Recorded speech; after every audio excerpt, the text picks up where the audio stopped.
Under the vast African sky, where life and death constantly intertwine, there are moments when human courage blends with nature's resilience, creating profoundly moving stories. This isn't just a simple rescue. It's an epic tale of survival, instinct, and the silent dedication of individuals who devote their lives to protecting the harmony of the wild. Join me as we follow the journey of three brave rangers, who together wove an emotional page in the grand chronicle of nature.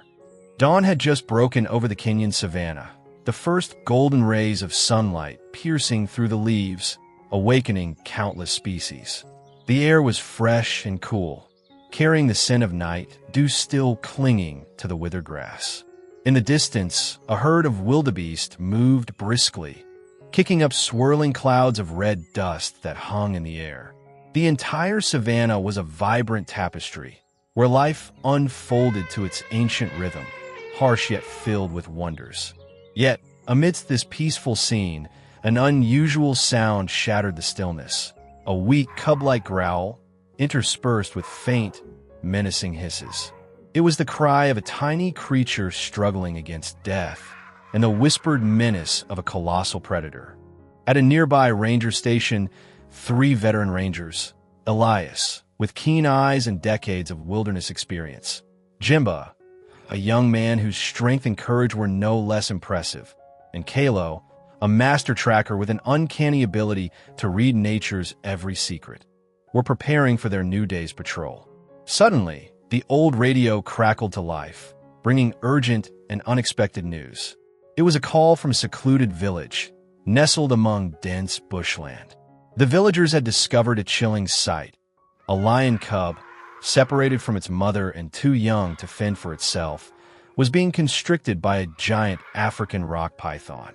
The python, with its shimmering scales and immense power, had coiled tightly around the cub's vulnerable body, each tightening coil signaling a tragic end. The villagers, though terrified by the presence of these two predators within their living area, could do nothing but plead for help. Immediately, the three rangers understood that this was no ordinary rescue mission. It was a race against time, against nature's cruel hunting instinct, and against the very fate of a tiny, defenseless creature. The off-road vehicle was quickly started, speeding across the vast savanna, carrying the cub's only hope. The journey to the village was not easy. The road was rough, covered in dust and rocks, causing the vehicle to sway violently. The intense daylight beat down, illuminating swirling red dust in the occasional gust of wind. Concern and determination were etched on the faces of Elias, Jimba, and Kalo. They knew that every passing second was critical for the lion cub.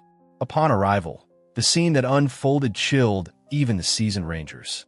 In a clear patch of ground, under the glaring sun and the curious yet fearful gazes of the villagers, the enormous rock python was tightly coiled around the lion cub. The python's massive body was swollen from its constricting coils, indicating it had already squeezed nearly all the air from its victim's lungs. The lion cub, with its characteristic spotted coat, was almost motionless, emitting only faint, weak whimpers. Its desperate eyes seemed to beg for a miracle.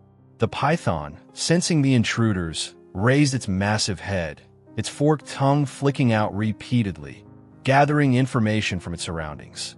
It was ready to defend its meal at all costs. This was a battle with no quarter given. Elias, with his years of experience, quickly formulated a plan.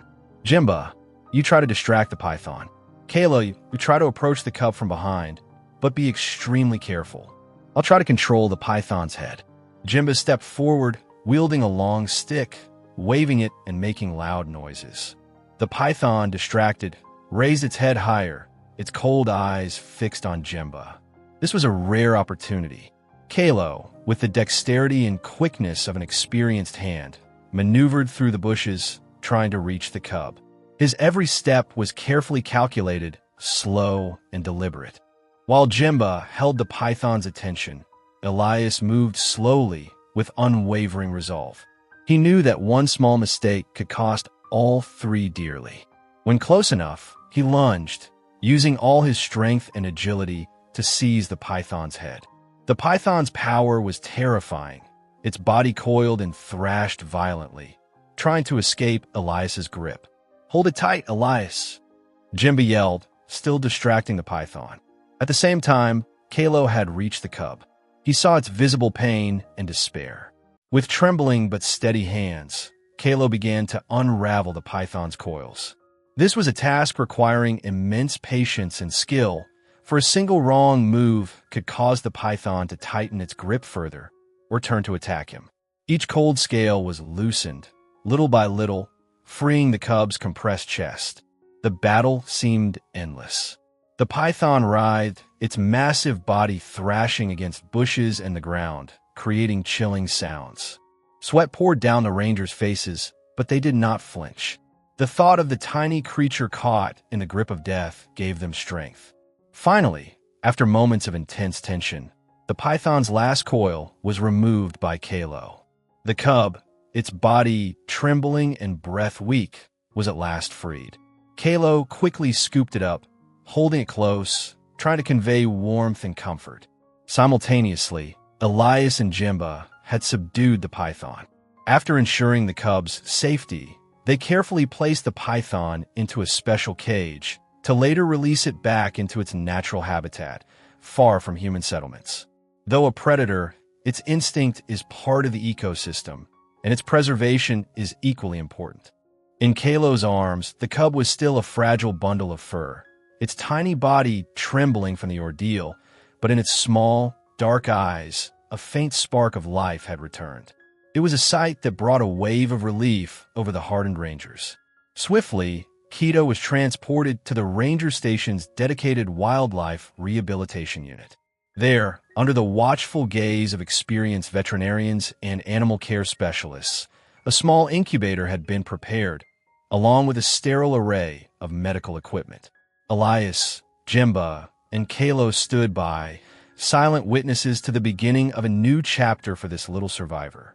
They had snatched Keto from the jaws of death, granting it a precious second chance. The ensuing days were a delicate dance of recovery and vigilance. Keto was initially weak, barely able to lift its head, but the dedicated team worked tirelessly. They administered rehydration fluids, closely monitored its vital signs, and offered specialized milk formulas designed for young felines. Each successful feeding, each twitch of its whiskers, was met with quiet celebration. Slowly, painstakingly, life began to surge back into the cub. The tremors subsided, and the listlessness faded, replaced by a growing alertness in its bright eyes. The feeble growl that had signaled its distress during the rescue now held a nascent strength, a tiny roar promising future prowess. Its wobbly first steps evolved into more confident, if still clumsy, movements as it explored the confines of its temporary home. As Keto regained its strength, its playful nature began to emerge. It would bat playfully at the dangling end of a stethoscope or pounce on a veterinarian's shoe, displaying the innate predatory instincts that would one day define it. The staff at the rehabilitation unit became deeply fond of Keto, a testament to the irresistible charm of a lion cub defying the odds. They meticulously documented its progress, noting every milestone, from its increasing appetite to the growing confidence in its playful pounces. The story of Keto's dramatic rescue and remarkable recovery rippled beyond the confines of the ranger station.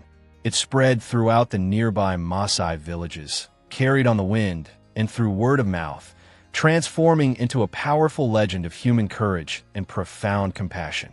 It served as a poignant reminder to everyone who heard it about the inherent fragility of the wild and the crucial role that humanity plays in its preservation. Keto, the precious gem, as its Swahili name signified, became a symbol of hope, a living embodiment of the fact that even in the harshest landscapes, kindness and intervention can tip the scales between life and oblivion. Its journey underscored the intricate balance of the ecosystem and the continuous efforts required to protect its diverse inhabitants for generations to come. Keto's story is not just an isolated moment. It is a reminder of a deeper truth. The relationship between humans and the natural world is a delicate thread, sometimes fraught with danger, but also harboring immense love and sacrifice. Rangers like Elias, Jimba, and Kalo are silent warriors, guardians of the wild's harmony. They understand that every creature, no matter how small, has its own value and deserves protection. We as humans have a great responsibility to protect this world. Conservation is not just about protecting wild animals from extinction. It is also about preserving their habitats, ensuring that future generations can still witness the beauty and wonder of nature. The inspiration from stories like Keto's and the Rangers' efforts motivates us to act, to spread the message of environmental protection to every corner of the world. And finally, action is the most important.